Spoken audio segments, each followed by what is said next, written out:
नमस्कार। आप किसी की कितनी गलतियां माफ कर सकते हैं?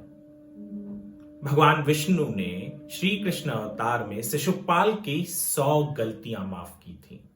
परंतु जैसे ही शिशुपाल ने 100वीं गलती की सीमा पार की, सुदर्शन चक्र उठा और शिशुपाल का सर उसके धड़े से अलग हो गया था।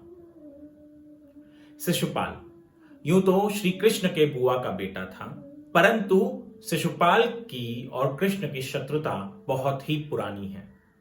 शिशुपाल कहा जाता है कि पहले जन्म में कुंभकर्ण था और उसके पहले जन्म में भी उसका विष्णु के ही अवतार से वध हुआ था।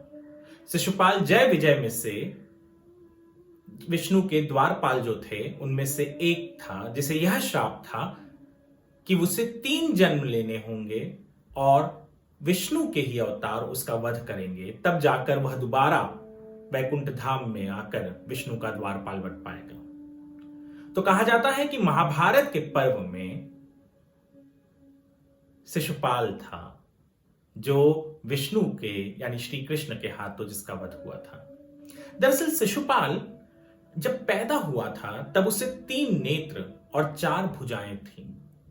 कहा जाता है कि उसके माता पिता शिशुपाल को त्यागना चाहते थे और तभी आकाशवाणी हुई कि शिशुपाल एक बहुत वीर योद्धा बनेगा, परंतु जिस योद्धा के हाथ में जाते ही, गोद में रखते ही उसके वह नेत्र और जो अधिक भुजाएं थी गायब हो जाएंगी या चली जाएंगी, उसी योद्धा के हाथों उसका वध होगा।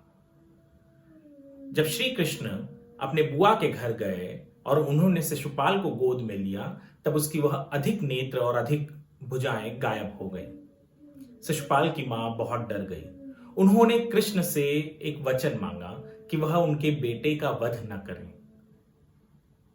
कृष्ण ने शिशुपाल की मां को कहा कि बुआ, मैं आपके बेटे का वध नहीं करूंगा जब तक वह 100 गलतियां नहीं करेगा। मैं उसकी 100 गलतियां माफ करने को तैयार हूं।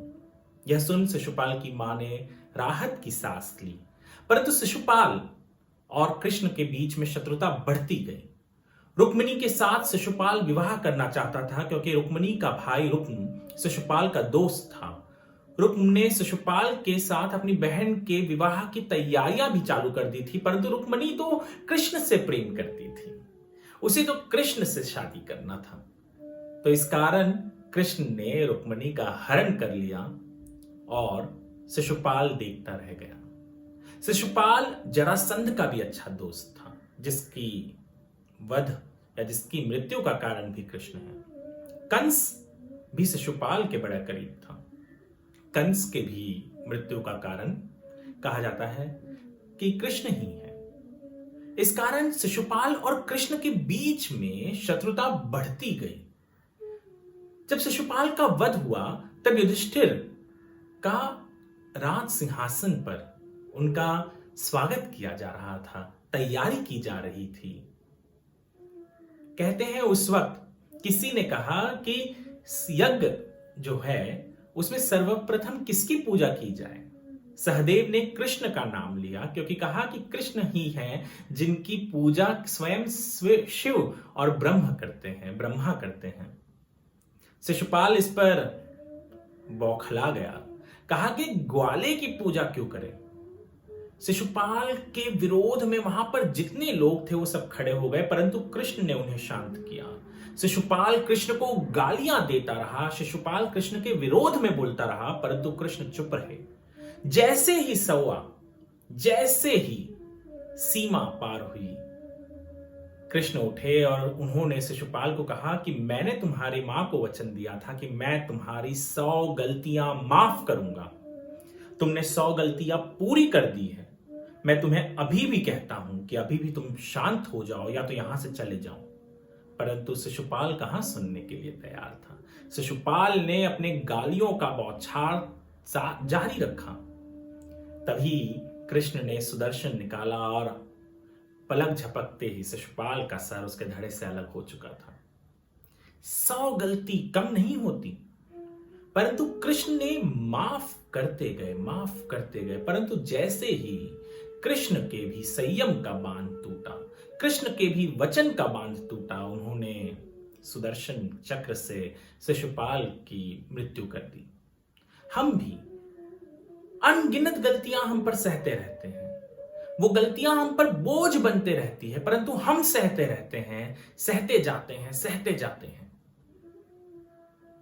और एक दिन, एक रोज वो बांध जब फूट जाता है, तब हम भी सब कुछ खो देते हैं। कृष्ण ने शिशुपाल को मारा, शिशुपाल ने अपनी जीवन के साथ उसको चुकाया।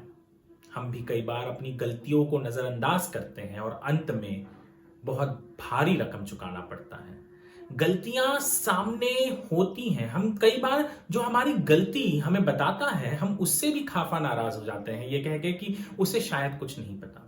गलती बताने वाले से नाराज ना हो, समझने की कोशिश करें कि शायद आप भी शिशुपाल की तरह अपनी गलती को नहीं समझ पा रहे हैं। शायद वह कृष्ण की तरह आपको सही रास्ता बताना चाहता है, परंतु आपके मन में अहंकार ने इतना बड़ा रूप ले लिया है कि आप अपनी गलती तक को मानने को तैयार नहीं हैं। अहंकार को छोड़िए, शिशुपाल मत बनिए। गलती दिखे तो यदि कोई भी है जो आपको गलती बता रहा है, उसमें कृष्ण को ढूंढिए और गलती सुधारने की कोशिश कीजिए। धन्यवाद।